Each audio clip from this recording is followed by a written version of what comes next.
Hi, I'm Ellis Gowd and this is my coverage of Skyfall at BFI IMAX. Gun. Shot. Agent. Provocateur. Murder. Skyfall. Done. So you just saw Skyfall. What's your gut reaction to the film? It was a really good film. Yeah. It was probably my favourite one so far. Entertaining, but not the best Bond film I've ever seen. Reasonable. Oh, it's very good, enjoyable. Out of the 3 Bond films Daniel Craig's done, which one is your favourite? Probably that one. The first one was quite good, but I felt overlong. The second one, the script on it was pretty poor. Lots of good action sequences, but very little dialogue. Whereas that one was probably a mix of the two. Yeah. I mean, so this film is 2.5 hours. Did it feel like that? Were you know? At times it did. Yes, it could have done with maybe about 10-15 minutes being cut out of it. Sort of, you just begin to think, there's no time to go home. Yeah. Okay. Yeah, it did. I must admit. Yeah. I tend to have after about an hour and a half, I do get a bit restless. I'm afraid to say.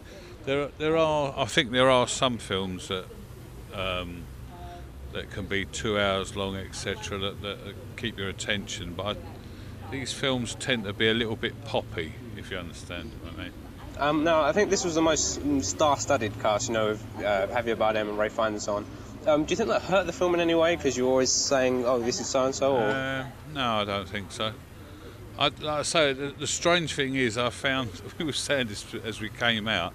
The main villain, I never felt he was villainous at all to some extent. the fact that I guess with it being the 50th anniversary, they wanted to make a statement. Yeah. So I think that was as much as anything else. Plus, a Bond movie comes along now once every 3 years, something like that. So they've got time to save up and. So, who would you say was the standout performance of this movie? Well, Daniel Craig, I suppose, really. This is the star you would Javier Bardem was a little bit pantomime villainish. Yeah, really. He's. But I mean, Daniel Craig held it together because as a Bond, he's quite believable. You really do think he could kick your ass. Yeah. Whereas in the latter days of Roger Moore, it was a case of. Yeah. Daniel Craig. Well, you've got to say Daniel Craig, yes. And Javier Bardem was brilliant, but not as good as he was in No Country for Old Men. Oh, it's a great film. Yeah. Now, Sam Mendes is known for his drama films like American Beauty. How does Sam Mendes, the action director, compare to Sam Mendes, the drama director? I think this worked really well as an action. You wouldn't have thought it was the same producer. Yeah.